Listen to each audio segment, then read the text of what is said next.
نحمده ونصلي على رسوله الكريم أما بعد فأعوذ بالله من الشيطان الرجيم بسم الله الرحمن الرحيم رب اشرح لي صدري ويسر لي أمري واحلل عقدة من لساني يفقهوا قولي اللهم فقهنا في الدين اللهم ارزقني تفكرا وتدبرا بما يتلوه لساني من كتابك والفهم له والمعرفة بماني والنظر في عجائبه والعمل بذلك ما بقيت إنك على كل شيء قدير. جی سورۃ یوسف آیت نمبر 22 سے آنورڈز آج ہم نے کرنا ہے، اور ابھی تک جو ہم نے حضرت یوسف علیہ السلام کا واقعہ پڑھا ہے اس میں یہاں تک پہنچے ہیں کہ بھائیوں نے ان سے جان چھڑانے کے لیے اپنے حسد کی وجہ سے وہ ان کو اپنے ساتھ آؤٹنگ پہ لے کے جاتے ہیں اور وہاں پہ ان کو ایک کنویں میں پھینک دیتے ہیں، اور پھر ان کے کتے پہ جھوٹ موٹ کا خون لگا کے روتے دھوتے گھر آتے ہیں. آ کے حضرت یعقوب علیہ السلام کو یہ کہتے ہیں کہ ہم کو ریس لگانے لگے تھے اور اس کو بھیڑیا کھا گیا. اب حضرت یعقوب علیہ السلام جب کتے کو دیکھتے ہیں تو ان کو سمجھ آ جاتی کہ یہ جھوٹ بول رہے ہیں، کیونکہ کتا بالکل صحیح سالم تھا، کہیں سے پھٹا ہوا نہیں تھا. ان کو سمجھ آ گئی کہ ایسا تو نہیں ہو سکتا کہ بھیڑیا اس طرح سے کھائے اور کپڑے کو کوئی نقصان بھی نہ ہو. بہرحال وہ اللہ پہ معاملہ چھوڑ کے صبر کرتے ہیں. واللہ المستعان فصبر جمیل، اس طرح کے بہت خوبصورت الفاظ ان کے ہمیں ملتے ہیں جن کو ہم نے تفصیلاً دیکھا کہ ایک مومن کی شان یہی ہوتی ہے کہ ایسے معاملے میں وہ اللہ کو اپنا مددگار بنائے، اور صبر تو کرنا ہے لیکن اچھا صبر کرنا ہے. اس کے بعد پھر یہ ہوتا ہے کہ حضرت یوسف علیہ السلام وہاں پہ کنویں میں ہیں. اللہ تعالیٰ کی طرف سے ان کو ایک تسلی بھی دی جاتی ہے، اللہ تعالیٰ کی طرف سے ان کے لیے خاص مدد بھی آتی ہے کہ قافلہ وہاں پر آتا ہے، اور قافلے کا جو آگے جا کے جو پانی ڈھونڈنے والا جو شخص ہوتا ہے وہ ڈول لٹکاتا ہے، تو اس پہ حضرت یوسف علیہ السلام ڈول کی رسی پکڑ کے اوپر آ جاتے ہیں. وہ بہت خوش ہوتے ہیں. اور اس کے بعد جو ہے ہم نے یہ پڑھا کہ ان کو بیچ دیا جاتا ہے تھوڑے دامن. یہاں پہ میں طرف الاسل بھی بتایا تھا کہ یہ جو آیت نمبر 20 ہے وَشَرَوْهُ بِثَمَنٍ بَخْسٍ دَرَاهِمَ مَعْدُودَةٍ، اس آیت کے بارے میں دونوں طرح کی رائے مفسرین کی ہے. ایک تو یہ کہ جنہوں نے اس کو نکالا تھا کنویں سے، ان کو چونکہ ظاہر اس مفتے میں ملا تھا، وہ کوئی اتنی زیادہ ان کو حاجت اس کی نہیں تھی، تو جتنے بھی تھوڑے بہت مول ان کو ملے یا دام ملے انہوں نے اس کو بیچ دیا، اس بچے کو، یعنی حضرت یوسف علیہ السلام. دوسرا اس میں کچھ مفسرین جو ہے وہ اس رائے کو بھی اختیار کرتے ہیں کہ جو بھائی تھے، جن میں سے اسپیشلی جو بڑا بھائی تھا، وہ جا کے نا دیکھ کر آتا تھا ان کو. عباس نے یہ بھی لکھا کہ اس کو کھانا شانا بھی ان کو دے آتا تھا. اللہ تعالیٰ عالم. پر یہ کہ اس کو پتہ چل جاتا ہے اور پھر وہ باقی بھائیوں کو بھی بتاتا ہے کہ اس طرح وہ تو وہاں سے کنویں سے چلے گئے ہیں، اور وہاں پہ قافلہ ان کو کہیں قریب ہی نظر آتا ہے، تو ان کے پاس جا کے وہ دیکھتے ہیں اور ان کو یہ کہتے ہیں کہ یہ تو ہمارا غلام تھا جو ہمارے سے بھاگ کے آ گیا ہے، تو یا تو ہمیں واپس کرو یا اس کی قیمت دو. اور اس میں پھر یہ ہوتا ہے کہ وہ بلکہ ان کو یہ کہتے ہیں کہ تم اس کو رکھ لو کیونکہ یہ بار بار بھاگتا ہے، تو ہمیں اس کی تھوڑی بہت قیمت ہے. تو چونکہ ان کو آپس میں کوئی حاجت نہیں تھی، وہ تو ویسے ہی ان سے جان چھڑانا چاہ رہے تھے، لیکن ان کو بیچ کے انہوں نے پیسے لے لیے، یعنی بھائیوں نے پیسے لے. وَشَرَوْهُ میں بِثَمَنٍ بَخْسٍ دَرَاهِمَ مَعْدُودَةٍ وَكَانُوا فِيهِ مِنَ الزَّاهِدِينَ. تو یہ زاہدین اور کانو جو ہے اس میں اس آیت میں یہ بھائیوں کے بارے میں ہے. اور بعض نے یہ بھی لکھا کہ 20 درہم انہوں نے لے لیے اور 2 درہم جو تھے وہ ہر ایک نے رکھ لیے تھے. اللہ تعالیٰ عالم. لیکن یہ بھی کہا جاتا ہے، اور پھر وہ جو قافلے والے تھے انہوں نے آگے جا کے ان کو مصر میں بیچا، اور ان مفسرین نے یہ لکھا ہوا ہے کہ اچھی زیادہ قیمت میں، یعنی ان کو جو ہے وہ بیچا تھا مصر میں لے جا کے، اور وہاں سے پھر جو ایک یہ عزیز مصر جو ہے جس کے بارے میں ہم نے پڑھا، وہ ان کو خرید لیتا ہے. عزیز کا ورڈ آگے قرآن مجید میں بھی یوز کیا گیا، اور اس کے بعد ہم نے یہ دیکھا کہ یہ کسی خاص عہدے پہ تھا حکومت کے، یا تو کوئی جو شاہی افسران تھے ان کا وہ اوپر جو ایک مین جو آفیسر ہوتا ہے وہ تھا. اور بعض نے یہ بھی لکھا کہ خزانچی تھا، یعنی جو بادشاہ کا خزانہ تھا اس کے اوپر وہ معمول تھا اور اس کے معاملات سنبھالتا تھا. بہرحال اس نے حضرت یوسف علیہ السلام کو خرید لیا، لیکن اس کو آئیڈیا ہو گیا تھا ان کو دیکھ کے کہ یہ جو ہے مطلب عام بچہ نہیں ہے، اور ان اخلاق اور ان کا جو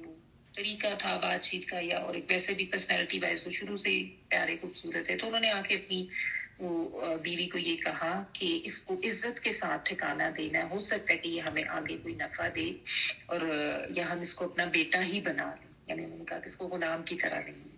پھر اللہ سبحانہ تعالیٰ نے یہ بتایا کہ اس طرح ہم نے یوسف علیہ السلام کو زمین میں ٹھکانہ بھی دیا. یعنی آپ دیکھیں وہ قافلے کا آنا جو ہے وہ اسپیشلی اللہ تعالیٰ کی طرف سے بھیجی ہوئی خاص مدد تھی اور اللہ تعالیٰ کی پلاننگ کا ایک حصہ تھا کہ اللہ سبحانہ تعالیٰ نے حضرت یوسف علیہ السلام کو ادھر کنعان سے نکال کے مصر جیسے ملک میں بھیجنا تھا کیونکہ اللہ سبحانہ تعالیٰ نے آگے وہاں کی حکومت میں ان کو شامل کرنا تھا. تو اللہ تعالیٰ کی یہ پلاننگ تھی اور اللہ تعالیٰ تو اپنے کام پر پوری طرح اپنے معاملات پر غلبہ رکھنے والے ہیں, مقتدر ہیں. واللہ غالب علی امری, اللہ تعالیٰ نے جو فیصلہ کرنا ہوتا ہے جو کرنا ہوتا ہے, کوئی ظاہر اللہ کو طاقت تو روک سکتی نہیں ہے, لیکن اکثر لوگوں کو علم نہیں ہوتا. اب یہاں پہ بھائیوں کو بھی نہیں علم تھا کہ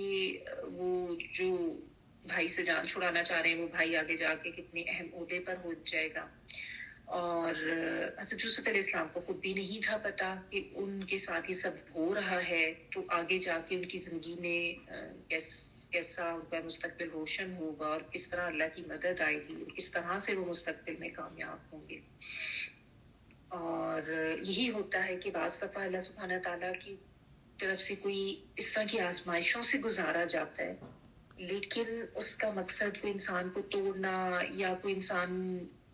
کو پنش کرنا ایسا نہیں ہوتا جیسا کہ عموماً شیطان ذہن میں ڈالتا ہے جب بھی کوئی مشکل حالات ہوتے ہیں. اللہ سبحانہ تعالیٰ کی طرف سے کچھ ایسا پلان کیا جا رہا ہوتا ہے انسان کے آگے مستقبل کے لیے, اس دنیا میں بھی خیر کے حوالے سے اور آخرت میں بھی خیر کے حوالے سے.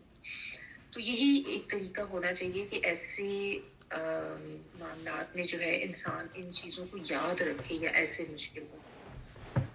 اور پھر اللہ سبحانہ تعالیٰ نے یہ بھی بتایا کہ ہم نے ان کو سکھایا باتوں کی حقیقت سمجھنا, یعنی معاملہ فہمی اور خواب کی تعبیر, یہ بھی اللہ تعالیٰ کی طرف سے ان کو خاص انعامات عطا کیے. یہاں تک ہم نے کیا تھا. آگے دیکھیں آیت نمبر 22 پڑھ رہی ہوں. وَلَمَّا بَلَغَ أَشُدَّهُ آتَيْنَاهُ حُكْمًا وَعِلْمًا وَكَذَلِكَ نَجْزِي الْمُحْسِنِينَ. اور جب وہ اپنے سن رشد کو پہنچا تو ہم نے اسے حکمت اور علم عطا کیا, ہم اسی طرح محسنین کو جزا دیتے ہیں. وَلَمَّا, اور جب بلغ ہوتا ہے پہنچنا, ٹھیک ہے, جیسے ابلاغ, ذرائع ابلاغ, بلوغت کو بھی ہم کہتے ہیں سن بلوغت کو پہنچنا, وہ پہنچا. اشدہ جیسا شدت کا ورڈ ہوتا ہے نا, شین دال دال, تو اس سے مراد یہ ہے, بلغ اشدہ سے مراد یہ ہے اپنی جوانی کو پہنچنا, یعنی جسمانی اور ذہنی قوتوں کا اپنے کمال کو پہنچ جانا. یعنی بہت جیسے آپ کہتے ہیں نا کہ بھرپور جوانی جس میں انسان فزیکلی بھی اور مینٹلی بھی ذہنی طور پر اپنے عروج پر ہوتا ہے اپنی صلاحیتوں کے. اشدہ اپنی جوانی کو, آتیناہ دی ہم نے اس کو, حمزہ تایا نون لکھنا ہم کے لیے, دی ہم نے اس کو کیا دی, حکمن حکمت, ٹھیک ہے, قوت فیصلہ. اور حکمت آپ کو پتہ ہے دانائی, بصیرت, شعور, right decision at right time, اس کی ایبلٹی ہونا یا ایسی ایبلٹی ہونا کہ انسان معاملات کو اچھی طرح سے انالائز کر سکے اور پھر بہترین نتیجہ اخذ کر سکے, معاملات پر گہری نظر ہونا. تو حکمت اس معاملے میں ہے. اور پھر علم جو ہے اس سے مراد اکثر مفسرین نے نبوت ہی لی ہے. ایک تو ویسے جنرل علم بھی, یعنی اللہ تعالیٰ کی طرف سے ایک خاص علم اور شعور جو کہ انبیاء کو دیا جاتا ہے ان کو نبوت دیے جانے سے پہلے بھی, اور نبوت کا اٹ سیلف علم جو ہے وہ بھی اس میں آ جاتا ہے, جس میں ہدایت مل جانا اور اللہ تعالیٰ کی طرف سے گائیڈنس, رہنمائی, اور یہ کہ کیا کرنا ہے کیا نہیں کرنا, یہ سب چیزیں انبیاء کو دے دی جاتی تھی.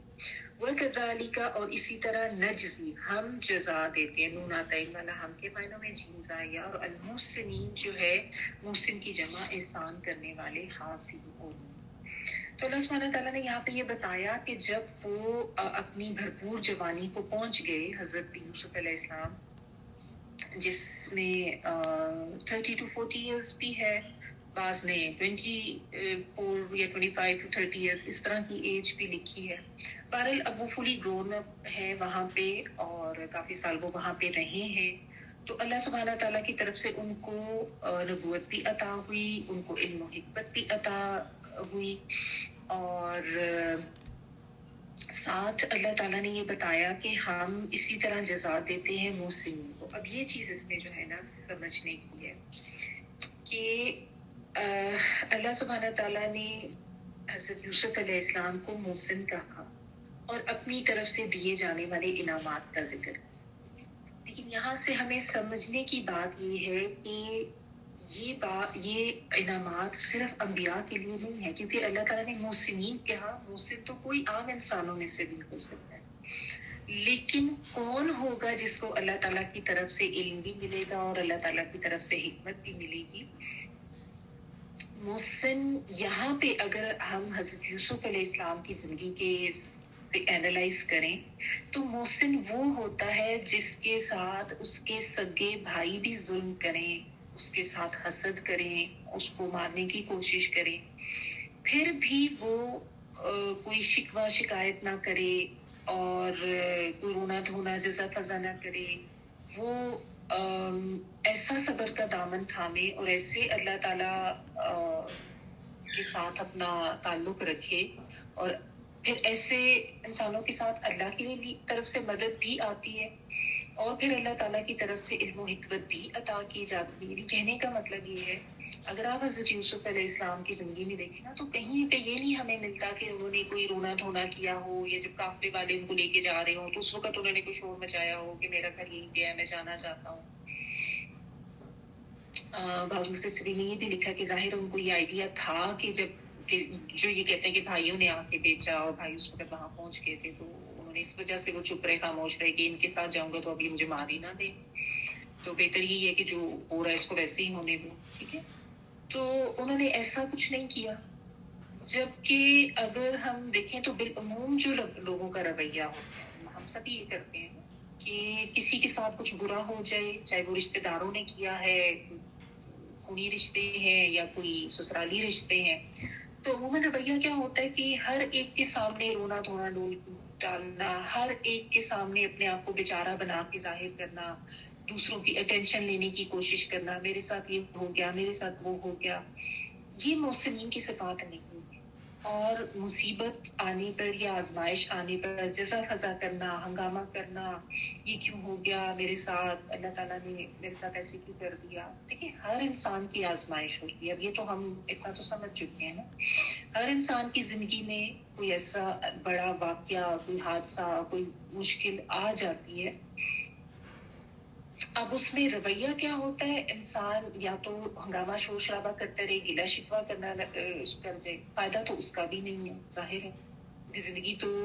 ہر ایک کی آزمائشوں کے ساتھ ہی چلتی ہے. ٹھیک ہے, اور اتنا زیادہ اپنے اوپر اس چیز کو حاوی کر لینا کہ کچھ کرنے کے قابل نہ رہنا, تو یہ نہ تو محسنین کی صفات ہے اور نہ ایسا کرنے سے انسان کو کوئی فہم, کوئی شعور, کوئی حکمت ملتی ہے, نہ اللہ تعالیٰ کی طرف سے کوئی ایسی مدد ملتی ہے. کیونکہ جس طرح حدیث بھی اگر ہم پڑھیں نا تو اس سے ہمیں یہی پتہ چلتا ہے کہ اللہ تعالیٰ آزمائشیں دیتے ہیں. اب جو اس میں پازیٹیو رویہ اپناتا ہے وہ اللہ تعالیٰ کے پسندیدہ مقرب بندوں میں شامل ہوتا ہے اور اللہ تعالیٰ کی طرف سے خیر و فضل پاتا ہے. اور جو ہنگامہ شور اور جزا فضا کرنا شروع کر دیتا ہے وہ پھر اللہ تعالیٰ کی ناراضگی پاتا ہے. اللہ تعالیٰ اپنے بندوں کو آزماتے ضرور ہیں, ایسی گارنٹی تو کسی کو نہیں ملی ہوئی نا کہ اس دنیا میں بھیجے جا رہے ہو کوئی آزمائش نہیں آئے گی, کوئی کچھ نہیں ہوگا. بلکہ یہ بھی حدیث سے پتہ چلتا ہے کہ اللہ تعالیٰ جب کسی سے محبت کرتے ہیں اور جب کسی سے خیر کا معاملہ کرتے ہیں تو اس کو آزمائش سے کی بھٹی سے گزارتے ہیں تاکہ اس کو خالص کیا جائے, تاکہ اس کے درجات کو بلند کیا جائے, تاکہ اس کو مقربین میں شامل کیا جائے, اور اس کو اللہ تعالیٰ اپنا خاص بندہ بناتے ہیں. تو مشکلات اگرچہ یہ مشکل ہوتا ہے, ظاہر ہے جب کوئی مصیبت آئے گی, آزمائش آئے گی, مشکل ہو تو انسان پریشان تو ہوتا ہے, وہ تو ایک نیچرل جذبہ ہے. اور ایسے میں یہ بھی نہیں ہے کہ کہا جا رہا ہے کہ آپ اپنے کسی مخلص بندے یا جو آپ کے ہمدرد ہیں, غمگسار ہیں, ان سے ذکر نہیں کر سکتے. بالکل کر سکتے ہیں. لیکن یہ جو ایک نیگیٹیوٹی والا رویہ ہے نا، بیسیکلی اس کو یہاں پہ میں ایڈریس کرنا چاہ رہی ہوں کہ ایسا نہیں ہے کہ آپ کسی کو بتا نہیں سکتے. یہ بھی سارے انسان کی ایک نیچرل فطرت ہے. آپ کو حوصلہ بھی چاہیے ہوتا ہے، اور آپ کو ویسے بھی پاس ریزنس کی وجہ سے بتانا پڑتا ہے. لیکن نیگیٹو نہیں ہونا، اور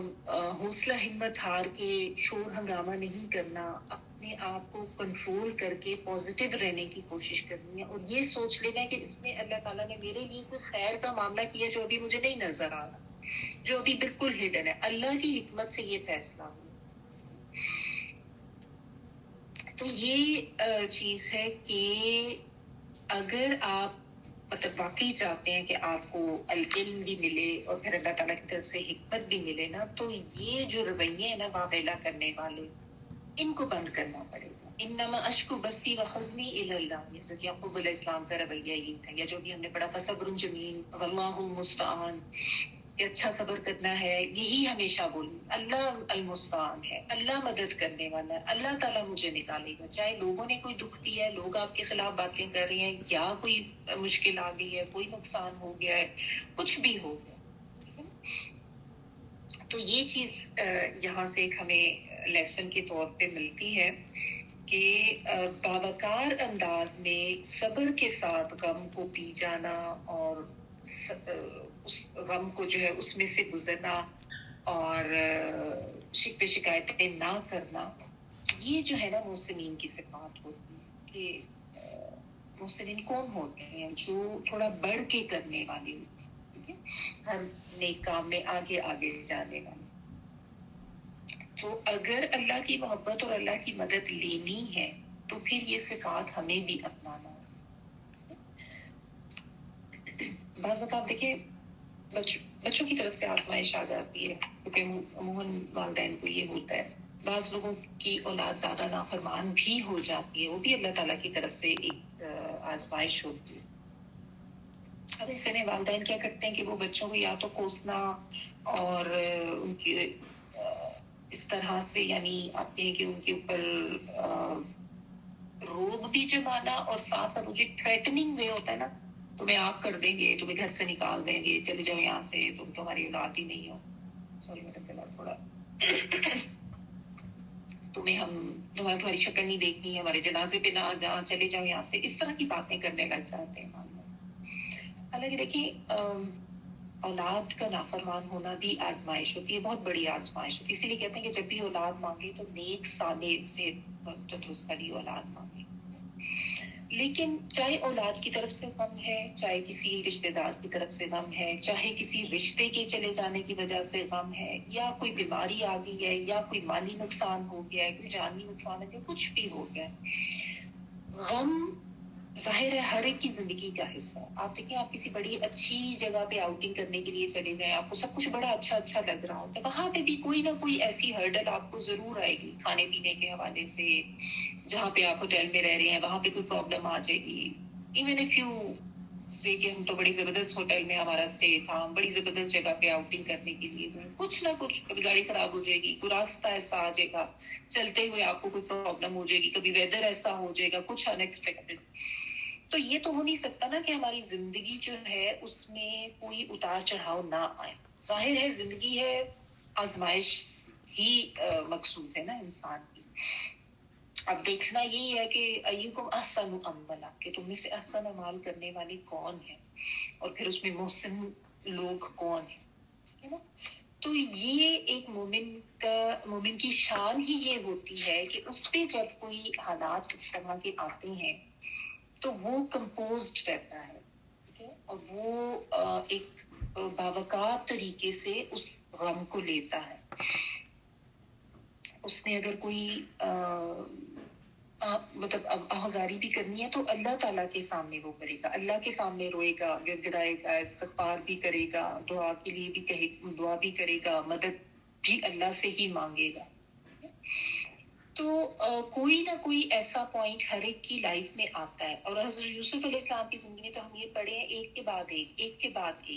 ٹھیک ہے نا. اور ایسا ہوتا ہے بعض لوگوں کی زندگی میں، جو جتنا اللہ تعالیٰ کو آپ کہنے کے مقرر ہوتا ہے اتنا ہی ایک کے بعد ایک ٹرائلز آپ کی جاتی ہیں. تو جتنا آپ اپنے غم کو اندر رکھ کے غم کی شدت کو برداشت کر کے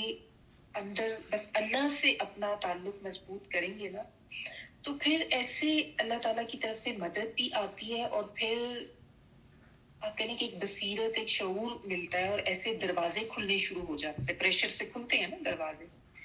تو ایسا ہی ہوتا ہے کہ وہ جو انسان کے دل پہ یا اندر اپنے رکھ لینے سے غم سے جو ایک اللہ تعالیٰ ایک اندر ایک وہ نور بصیرت انسان کو دیتے ہیں، یا ایسی آنکھ انسان کی کھلتی ہے اندر کی، اور ایسی مدد اللہ تعالیٰ کی طرف سے آتی ہے، وہ عام حالات میں ہو ہی نہیں سکتی. یاد رکھیں، جو کچھ آپ سخت امتحانوں میں سیکھتے ہیں، جو اپنی ایبلٹیز آپ سخت مشکل میں ڈسکور کرتے ہیں، وہ عام زندگی کی پرسکون ماحول میں اور آسائشوں کے ساتھ آپ کبھی بھی نہیں سیکھ سکتے، کبھی بھی نہیں ڈسکور کر سکتے اپنے آپ کو. تو کبھی بھی پرابلمس اور مسائل کو اپنے لیے کوئی مصیبت یا عذاب یا سزائیں یہ مت سمجھے. ہمیشہ سمجھے کہ اللہ نے میرے لیے خیر کا مانگا ہے. ٹھیک ہے، ہاں مانگے کبھی نہیں، یہ ہمیشہ یاد رکھیے کہ ہمیشہ اللہ تعالیٰ سے عافیت مانگے، خیریت مانگے. یہ نبی صلی اللہ علیہ وسلم کی ٹیچنگ ہے، ہمیشہ اپنی دعا میں شامل رکھیں. اللہم انی اسألک العفو والعافیۃ فی الدنیا والآخرہ. دعائیں عافیت کی ضرور مانگے، بلکہ یہ بھی مانگے کہ اللہ سبحانہ تعالیٰ جو آپ نے میرے لیے کوئی درجات یا رکھے ہیں تو مجھے ان پہ عافیت کے ساتھ پہنچا دے، مجھے بھی، میرے گھر والوں کو بھی خیریت کے ساتھ. یہ بھی بعض علماء دعا بتاتے ہیں. لیکن بہرحال اب دیکھیں، ٹیسٹ جو ہے وہ زندگی کا حصہ ہے. آپ نے بڑا اچھا ایک گھر بنایا، اس میں شفٹ ہوئے بڑی خوشی خوشی. اب آپ کو پتا چلا وہ اوپر والا جو واش روم ہے اس میں پانی کا مسئلہ ہو رہا ہے، نیچے والے بیڈ روم میں جو ہے وہ کوئی سوئچ کا مسئلہ ہو رہا ہے. ایسا نہیں ہوتا کہ انسان کی زندگی میں کہ ایک دم بس سب کچھ زبردست ہے تو وہ زبردست ہی چلتا جائے گا. کوئی آپ کی لائف میں ایک سٹیج آئے گی، ایک سٹیپ آئے گا، اس کی اپنی جو ہے وہ پرابلمس ہوں گی، ٹرائل ہوں گی. بچہ بھی جب آپ کو ملتا ہے بہت خوشی ہوتی ہے،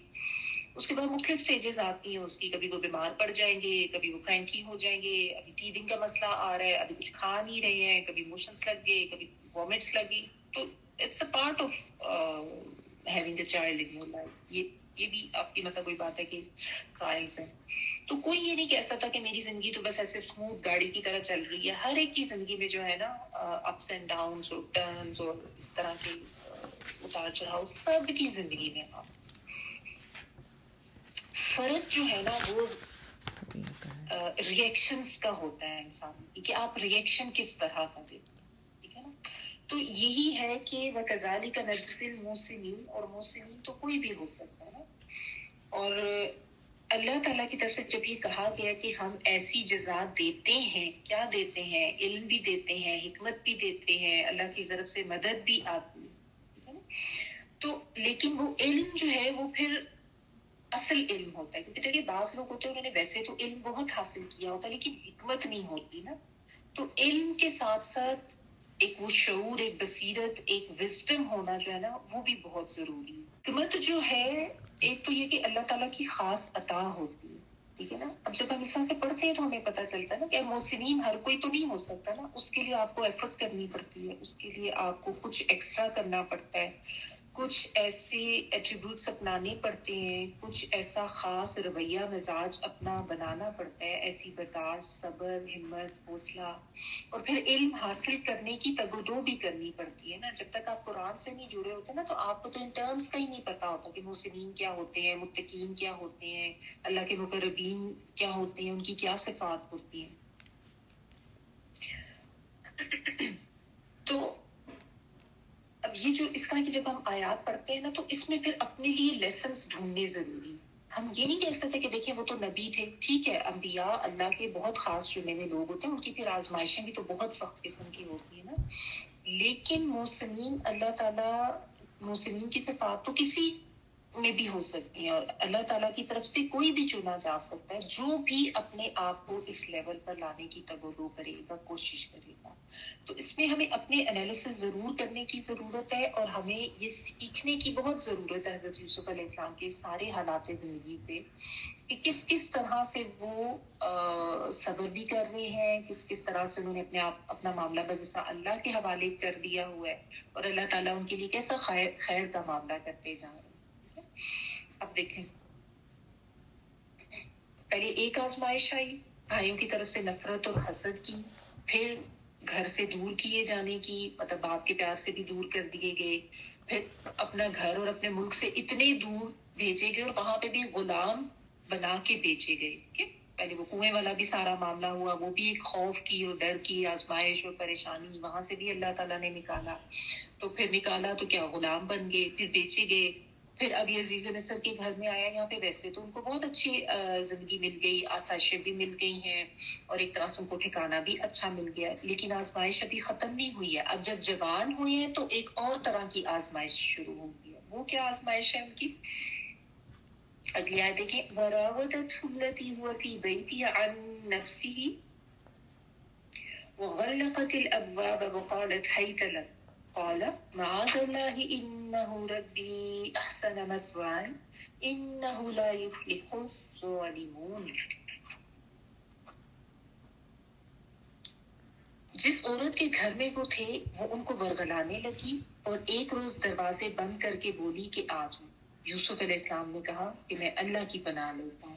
میرے رب نے تو مجھے اتنا اچھا ٹھکانہ دیا, ایسے ظالم کبھی فلاں نہیں پایا کرتے. وراودته, اور ورغلانا یا پھسلانا چاہا اس کو, التی اس عورت نے, التی جو ہے وہ مونس کے لیے آتا ہے, الذی مضاف کے لیے. یہ راودته جو ہے نا, اس کا روٹ پٹ ہوتا ہے را واو اور دام, ارادہ کرنے والا جو روٹ پٹ ہے وہی ہے. لیکن اس کو ذرا اگر آپ سمجھ لیں کہ یہ جو ہے نا, اس کا مطلب یہ ہوتا ہے کہ کسی چیز کی تلاش میں آنا جانا گھومنا, اس میں نا بار بار آنے جانے کا مفہوم بھی ہو. تو فرض کریں جیسے آپ نے کہیں جانے کا ارادہ کیا کہ آؤٹنگ پہ جا رہے ہیں آپ نا, تو اب ایک دن بھی ڈیسائیڈ ہو گیا, سب چیزیں بھی ڈیسائیڈ ہو گئی, تب اس کا بار بار آپ کے دل میں خیال آتا ہے, بار بار آتا ہے اچھا یہ کر لیں گے وہ کر لیں گے, ایسا ہی ہوتا ہے ایک چیز جو آپ کے ذہن میں آتی ہے. تو یہ ایسا ہے کہ مطلب خیال کا بار بار آنا جانا. اور یہاں پہ یہ جس طریقے سے استعمال ہوا ہے نا, راودا جو ہے, یہ بیسیکلی آپ کہہ لیں کہ کسی غلط کام کے لیے یا برائی کی نیت سے کسی کو ورغلانے یا پھسلانے کے لیے, جس کو انگلش میں ہم سیڈیوس کرنا کہتے ہیں نا, غلط معنی میں, نیگیٹو معنی, ٹھیک ہے, بدکاری کی ترغیب دلانے کے لیے لفظ استعمال ہوتا ہے, کسی کو کسی گناہ کی رغبت دلانے کے لیے. تو یہ وہ ہے. اور اس میں جو ہے نا ایک وہ جو بار بار کرنے والا ایلیمنٹ ہے, اس کو بھی آپ ذہن میں, اللہ تھی وہ اس عورت نے, ہوا وہ فی بیتیہا, ہاں مونس کے لیے آتا ہے, جس کے گھر میں تھی, یعنی حضرت یوسف علیہ السلام جس کے گھر میں تھے, مراد عزیز مصر کی بیوی ہے, اور اکثر جگہوں پہ اس کا نام جو ہے وہ زلیخا آتا ہے, زلیحا لکھا ہوتا ہے اس میں بائبل یا اس میں, پر ان نفسی ہی, اس کے نفس سے, یعنی حضرت یوسف علیہ السلام کے نفس سے ان کو پھسلانا چاہا. وہ غلقہ جو ہے غین لام اور قاف, یہ بند کرنے کے معنی میں آتا ہے, اور مطلب جس طرح سے لاک کر لینا ہوتا ہے نا, پوری طرح سے کمپلیٹلی بند کرنا. ساتھ جیسے کہ ونڈوز وغیرہ کھلی ہو نا, اس کو بھی اگر آپ نے بند کرنا ہو نا, تو اگر عربی میں لکھا ہوگا تو اغلاق لکھا ہوا ہوگا, پر بند کر لیے. الابواب, دروازے, وقالت, اور وہ بولی, حیت لک, آ جاؤ, ہائے آتا. یہ حیت لک بھی جو ہے نا, یہ عام کام کے لیے بلانا نہیں ہوتا, یہ بھی اسی طرح غلط طریقے سے نا, تھوڑا سا یوز کرنے والے نے, یا برائی کی نیت سے بلانے کے لیے. قاسم مفسر نے یہ بھی کہا کہ ہیبرو لینگویج کا ورڈ ہے. قولا, وہ بولے. دیکھیں قولت تا جو ہے مونس کے لیے آتی ہے, تو اس عورت کی جب بات ہو رہی ہے تو قولت آ رہا ہے، اور قولا وہ بولے، یعنی حضرت یوسف علیہ السلام نے کہا معاذ اللہ، عین معوذال، جس ہم اعوذ باللہ کرتے ہیں نا کہ اللہ کی پناہ، انہو بے شک وہ، ربی میرا رب ہے. رب جو ہے بامعنی رب بھی ہے یعنی اللہ تعالیٰ کے لیے، اور بامعنی مالک بھی ہے، دونوں معنوں میں آتا ہے. بھی تفصیل بتا دوں. احسنا بہت اچھا دیا، مسوایا جو ہے سے واو اور یا یہ ٹھکانے کے لیے آتا ہے، کوئی بھی رہنے کی جگہ. تو مسوایا احسنا مسوایا اچھا دیا ٹھکانہ مجھ کو. ٹھیک ہے، میرا رب ہے، انہو بے شک وہ میرا رب ہے جس نے مجھے بہت اچھا ٹھکانہ دیا. انہو بے شک وہ، لا نہیں، یفلح وہ فلاح پاتے، الظالمون ظالم لوگ. ٹھیک ہے، ظالم کیوں کون ہوتا ہے، یا ظلم کس کو کہتے ہیں؟ ظلم کہتے ہیں کسی چیز کو اس کا اصل مقام نہ دینا، اصل مقام سے ہٹانا. اچھا، اب کیا ہوا کہ جب حضرت یوسف علیہ السلام بھرپور اپنی جوانی کو پہنچے ہیں، اس میں پھر جا کے ان کی جو پرسنالٹی ہے وہ اتنی زیادہ اٹریکٹیو ہو گئی، مطلب it was very very charismatic, like بہت زیادہ جو اٹریکٹیو پرسنالٹی بن گئی وہ. اور جیسے کہ میں نے آپ کو شروع میں بھی بتایا تھا کہ نبی صلی اللہ علیہ وسلم کی جو معراج کی جو حدیث ہے کافی لمبی، اس میں آپ صلی اللہ علیہ وسلم کے الفاظ ملتے ہیں. صحیح مسلم کی حدیث ہے کہ جب آپ صلی اللہ علیہ وسلم نے حضرت یوسف علیہ السلام کو دیکھا تھا تو آپ صلی اللہ علیہ وسلم نے یہ فرمایا. تو آپ مختلف آسمانوں پر جاتے ہیں نا، تو جب حضرت یوسف علیہ السلام سے ملاقات ہوئی تو آپ صلی اللہ علیہ وسلم نے ان کے بارے میں بتاتے ہوئے یہ فرمایا کہ ان کو آدھا حسن دیا گیا، دنیا کا آدھا حسن. تو you can very well imagine کہ وہ کتنے خوبصورت. اب یہ جو عزیز مصر کی بیوی ہے، یعنی اسی گھر میں وہ رہ رہے تھے نا، اس کے بارے میں یہ بھی اکثر مفسرین کا خیال ہے کہ شی واز ویری ینگ، اور عزیز مصر خود جو ہے وہ تھوڑا ایج کا تھا. بہرحال یہ ینگ بھی تھی اور اخلاق کے لحاظ سے اس کا کیریکٹر جو ہے وہ اتنا اچھا نہیں تھا، اور اس نے یہ کرنا شروع کیا کہ حضرت یوسف علیہ السلام کو ورگلانا شروع کیا. اب یہ جو راودت ہوں جس میں میں آپ کو بتا رہی تھی نا کہ یہ کوئی ایک واقعہ نہیں ہے، اس سے پتہ یہ چل رہا ہے کہ اس سے پہلے بھی وہ اس قسم کی کوششیں کرتی رہی تھی. یعنی ایک ہی دفعہ اس نے ایسا نہیں کیا. راودت جو ہے نا اس میں ایک ریپیٹیشن کا مفہوم ہے کہ وہ کرتی رہی تھی مختلف طریقوں سے، ان کو بہکا رہی تھی اور اپنی طرف وہ مائل کرنا چاہ رہی تھی. لیکن ایک اسپیسیفک واقعہ جو ہوا اس کو یہاں پہ قرآن مجید میں بیان کیا گیا، اور ہوا یہ کہ اس نے ان کو اپنے پاس بلا کے، تو دروازے جو ہیں، اب یہاں پہ دیکھیں ابواب کا ورڈ آیا، تو اس میں یہ مفسرین لکھتے ہیں کہ ظاہر محل تھا نا، تو عام چھوٹا گھر تو نہیں تھا، تو اس میں ایک کمرے کا دروازہ، پھر اس کے باہر کا دروازہ، یا ایک ہی کمرے کے مختلف دروازے ہوں گے چونکہ اس نے سارے بند کر دیے، پراپر لاک کر دیے. یا تو کوئی راہداری ہوگی ایسے دروازے، پھر وہ بیڈ روم ہوگا، یا بیڈ روم کے ہی متفرق دروازے ہوں گے، یا دونوں چیزیں بھی ہو سکتی ہیں کہ بیڈ رومس کے دروازے بھی اور باہر کے کوریڈورز بھی. تو اس نے ان کو وہاں بلایا اور اس نے جو ہے ورگلایا، اور بالکل مطلب ایک ایسے پوائنٹ پہ کہ ان کو یہ کہہ رہی ہے کہ آ جاؤ، یعنی برائی کی کمپلیٹ دعوت وہ دے رہی ہے، زنا کی طرف بلا رہی ہے کہ بس آ جاؤ میری پوری طرح سے. اس نے جو ہے نا ان کو ایک اوپن انویٹیشن دے دی. ابھی بھی آپ دیکھیں ان کی ایک اور آزمائش، اور بہت بڑی آزمائش، کہ اگر آپ دیکھیں کہ عموماً تو اس طرح کی جو اٹیمپٹ کی جاتی ہے مردوں کی طرف سے کی جاتی ہے، عورتوں کی طرف سے کم ہوتی ہے، لیکن ہو تو وہ زیادہ بڑی اور مشکل آزمائش ہوتی ہے مرد کے لیے جب عورت اس طریقے سے دعوت دے رہی ہے اور پھر دروازے بند کر کے. اور یہاں پہ ایک فیکٹر اور بھی آپ ذہن میں رکھیں کہ اس کا جو یہاں پہ کہہ لیں کہ جو اس کا کردار ہے وہ ایک مالکن کا بھی تو ہے نا، مطلب یہ تو ایز اے غلام ہی ان کے گھر آئے نا، تو اس میں ایک آپ کہہ لیں کہ حاکمانہ انداز بھی ہوگا اور پریشرائز کیا جانے والا کہ ظاہر ہے وہ غلام ہے اور وہ مالکہ ہے. تو اس طرح سے لیکن یہاں پہ حضرت یوسف علیہ السلام کے کردار کی بہت ہی مضبوطی نظر آتی ہے، اور ان کو جو اللہ سبحانہ تعالیٰ کی طرف سے ایک خاص آپ کہہ لیں کہ صبر، اور وہ جو بات ہوئی نا کہ علم و حکمت تو اللہ تعالیٰ نے عطا کی تھی، اور جس طرح کہ اکثر مفسرین کا خیال ہے کہ ان کو نبوت مل گئی تھی، اور اللہ سبحانہ تعالیٰ کی طرف سے خاص مدد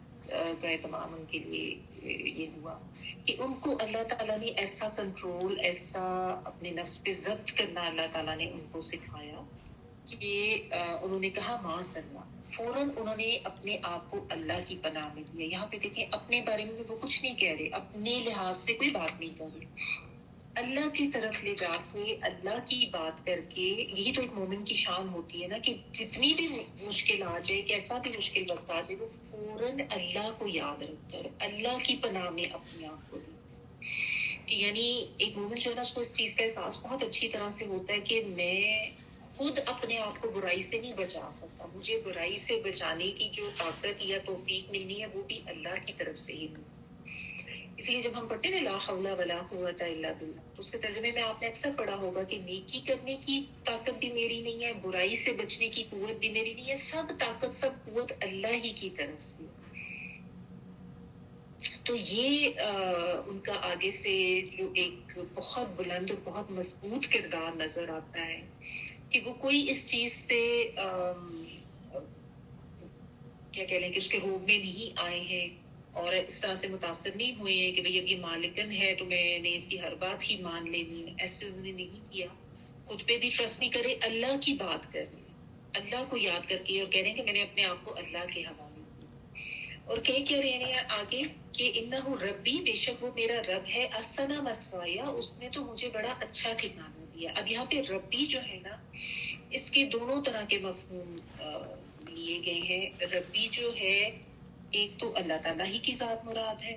کہ یعنی وہ اللہ کو یاد کر کے یہ کہہ رہے ہیں کہ میرا رب جو ہے اس نے تو میرے پہ اتنا احسان کیا، اس نے مجھے اتنا اچھا ٹھکانہ دیا، اتنی آسائشوں میں، اور اتنے اچھے طریقے سے لا کے میری زندگی کو جس طرح کے موڑ پہ کی، اللہ نے میرے پہ اتنا فضل کیا، تو میں اللہ سبحانہ تعالیٰ کی بات کو، اس کی ذات کو ایک طرف رکھ کے اس طرح گناہ کا، معصیت کا ارتکاب کروں، یہ نہیں ہو سکتا۔ یعنی فوراً اللہ تعالیٰ کی طرف سے ان کو ایک یہ شعور اور یہ بصیرت ملی۔ اور دوسرا اس کا ترجمہ ربی جو ہے نا، وہ عربی میں مالک کے لیے بھی آتا ہے۔ تو اس کا یہ بھی ترجمہ اکثر مفسرین نے کیا ہے کہ انہوں نے کہا کہ میرا جو مالک ہے، یعنی عزیز مصر جو ہے، اس کے بارے میں وہ کہہ رہے ہیں، کیونکہ ظاہر سامنے اسی کی بیوی ہے، تو اس کو ایک طرح سے احساس دلانے کے لیے کہ میرا جو مالک ہے اس نے تو میرے پہ اتنا احسان کیا، اس نے مجھے غلاموں کی طرح نہیں رکھا، اس نے مجھے بہت اچھا ٹھکانہ دیا ہے، بہت اچھے طریقے سے میری وہ پرورش کر رہا ہے، تو میں یعنی اس کے ساتھ ایسی خیانت کروں اور اس کو میں ایسا دھوکہ دے دوں، تو یہ تو بہت بڑا ظلم ہوگا، اور ظلم کرنے والے کبھی فلاح نہیں پاتے۔ یہ بھی یہاں پہ جو ہے نا ایک اہم بات۔ تو یہاں پہ اگر آپ دیکھیں نا، تو بڑی ایک زبردست یہاں پہ یہ بات پتہ چلتی ہے۔ ایک تو ان کے اخلاق اور ان کا جو کردار ہے، اس کی مضبوطی اور بلندی نظر آتی ہے۔ دوسرا اس سے نا، جو بھی آج کل کی اسپیشلی جو یوتھ ہے، اس کے لیے بہت اچھا اس میں لیسن ہے، کیونکہ دیکھیں ہماری یوتھ کو بھی یہ بہت بڑا چیلنج ہے۔ اس طرح کی ٹیمپٹیشنز آج ہر جگہ پہ ان کی زندگیوں میں قدم قدم پر ہیں، اسکول میں ہیں، کالجز میں، اب تو اسکولز میں بھی ماحول کس طرح کا ہو گیا ہے، یونیورسٹیز ہیں، اور پھر ایون اگر وہ وہاں سے نکل کے آگے جابس وغیرہ کے لیے آفیسز وغیرہ میں جاتے ہیں، تو جتنا اوپن اب ماحول ہمارا ہو گیا ہے، اور جس طرح کا ماحول اب بچوں کو اس میں جانا پڑتا ہے، بالخصوص اگر آپ دیکھیں کہ کوئی ایسا لڑکا، کوئی ایسا بچہ جو کہ پرسنالٹی وائز بھی بہت زیادہ امپریسو ہے، اللہ تعالیٰ کی طرف سے اس کو کوئی اچھا کا دکار، شکل و صورت، رنگ و روپ ملا ہوا، اس کی پرسنالٹی بھی بہت اچھی، ویسے تو it goes for both the genders, لیکن چونکہ بات ظاہر حضرت یوسف علیہ السلام کی ہو رہی ہے تو میں مثال اسی طرح سے دے رہی ہوں، دونوں کے لیے ہی ایسا ہے کہ بالعموم ہمارے ہاں آپ دیکھیں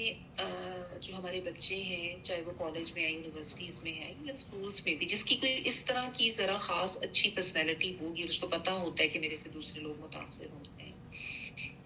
تو اس کا ملان یا رجحان جو ہوتا ہے وہ غلط طرف کتنا زیادہ اور کتنا آسانی سے چلا جاتا ہے، لڑکیوں کی طرف، غلط ریلیشن شپ کی طرف، اور پھر اس میں بھی آگے تک بھی چلے جاتے ہیں. اور آج کل تو بہت ہی کامن ہے, کیونکہ آج کل تو اس کو ایک اسٹیٹس سمبل بنا دیا گیا ہے نا, اور پھر اس کے لیے مختلف قسم کی ریزنز بھی دے دی جاتی ہیں. حالانکہ آپ دیکھیں زنا یا کوئی, چاہے کوئی زنا تک نہیں بھی بات پہنچی, تو لڑکے لڑکی کی جو بھی دوستی ہے, چاہے اس میں صرف ملا بھی جا رہا ہے باہر جا کے, ایک ہے تو حرام کام ہی نا, اس کی کوئی جسٹیفیکیشنز نہیں دی جا سکتی جیسا کہ آج کل دی جاتی. اصل میں تو شیطان کے ٹریپس ہیں نا, تو شیطان کا تو کام ہی ہے, تو وہ ہر بات کو اتنا حسین بنا کر اتنا مزین کر کے دکھائے گا کہ لوگ پھر اس کو اپنے لیے جائز بھی سمجھتے ہیں. اب آج کل آپ اس کے لیے دیکھیں نا کیسی کیسی جسٹیفیکیشن دیتے ہیں. بچوں کو اگر گھر والے سمجھائیں تو وہ ان کو اولڈ فیشن اور ٹیکنسی اور آپ تو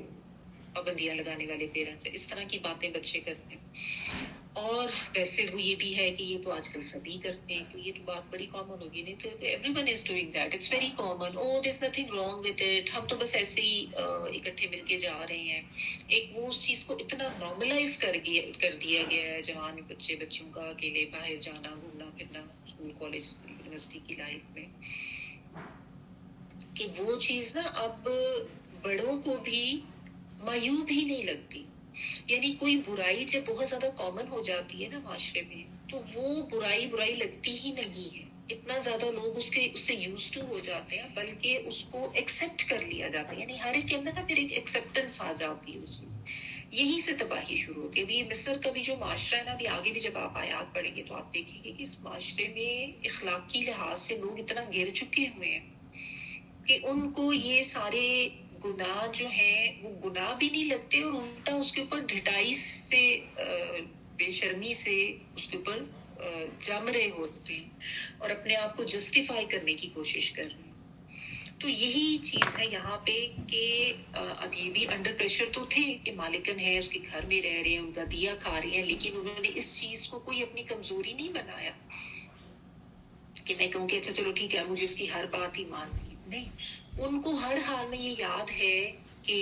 میری لمیٹیشنز کیا ہے, میری باؤنڈریز کیا ہے, میرا رب کون ہے. چاہے وہ رب اگر اپنے مالک کو بھی لے رہے ہیں, عزیز مصر کو بھی, تو بھی وہ ایسا نہیں ہے کہ اس کے احسان کو بھلا دے. محسنین صرف احسان کرنے والے نہیں ہوتے, دوسروں کے احسان کو یاد رکھنے والے بھی ہوتے ہیں کہ جو اس نے احسان کیا وہ اس کو بھی ریئلائز کر رہے ہیں. اور ایک ظاہر ہے وہ اس چیز کو بھی مینشن کر رہے ہیں, لیکن بیسیکلی تو بات یہ ہے نا کہ ایسا کوئی بھی زنا کا قدم اٹھانا یا ایسی کسی بھی معصیت کی طرف جانا, کسی بھی ایسے گناہ کا ارتکاب کرنا, یہ تو اللہ تعالیٰ کو ناراض کرنے والی بات ہے. اور یہاں پہ وہ کہہ رہے ہیں کہ ایسے ظالم فلاں نہیں پاتے. یعنی اگر میں ایسا کوئی کام کرتا ہوں تو میں تو ظلم کروں گا. اگر وہ عزیز مصر کے حوالے سے بات کریں کہ میں اس کی حق تلفی کروں گا, یا میں اس کے ساتھ اتنی بڑی خیانت کروں گا, اس کے ساتھ ایسا بڑا دھوکا کروں گا. اور زنا جو ہے, اس کی برائیوں پہ اگر آپ نظر ڈالیں تو زنا تو ایسا بڑا ظلم ہے کہ جو کرنے والے ہیں وہ اپنی جانوں پر بھی ظلم کر رہے ہوتے ہیں. دنیا کے لحاظ سے تھوڑی دیر کے لیے ان کو اگر کوئی وہ پلیزر مل بھی جاتا ہے, تو آخرت کے لحاظ سے کتنا ظلم کر رہے ہیں اپنی جان پہ. اور پھر اگر اس سے کوئی حمل ٹھہر جائے تو آنے والے بچے کے اوپر کتنا بڑا ظلم ہے, اس کی کوئی پہچان نہیں, اور اس کے ساتھ پھر جو اب اس کو مارنے کی کوشش کی جاتی ہے. تو یہ اس زنا سے ریلیٹڈ اتنی زیادہ برائیاں ہیں اور پھر ایسی قباحتیں ہیں, تو ظلم ہی ہوا نا یہ ایک طرح کا. اور جو بھی حرام کی طرف جائے گا, ایسا جرم یا گناہ کرے گا, وہ ظاہر ہے ظالم کی ہی کیٹیگری میں آئے. تو یہاں پہ زنا کار کو جو ہے وہ ظالم کہا گیا ہے. ساتھ یہ کہا گیا ہے کہ ظلم کرنے والے کبھی کامیاب نہیں ہوتے, کبھی فلاح نہیں پا سکتے. ٹھیک ہے. اور پھر یہ جو زنا ہے, اس میں اگر آپ دیکھیں کہ اصل میں تو حیا ختم ہو جاتی ہے نا, یا تو مرد اور عورت دونوں کی, یا دونوں میں سے کسی ایک کی. ابھی اس کیس میں تو ایک, یعنی جو عورت ہے وہ اس کی آپ دیکھ لیں کہ حیا کس طرح ختم ہو گئی ہے کہ شوہر کی غیر موجودگی میں وہ کس طریقے سے ایک جوان اپنے ہی گھر میں جو پلا بڑا ہے اس کو اس طریقے کی دعوت دے رہی ہے. اور جیسا نبی صلی اللہ علیہ وسلم کی حدیث ضرور یاد رکھنی چاہیے کہ حیا اور ایمان ایک دوسرے کے ساتھ کنیکٹڈ ہے, لازم و ملزوم ہے. ایک اٹھ جاتا ہے تو دوسرا بھی چلا جاتا ہے. یعنی حیا ختم ہوتی ہے تو پھر انسان کا ایمان ختم ہو جاتا ہے, اور اگر ایمان چلا جائے تو پھر انسان بے حیا ہو جاتا ہے. پھر چاہے وہ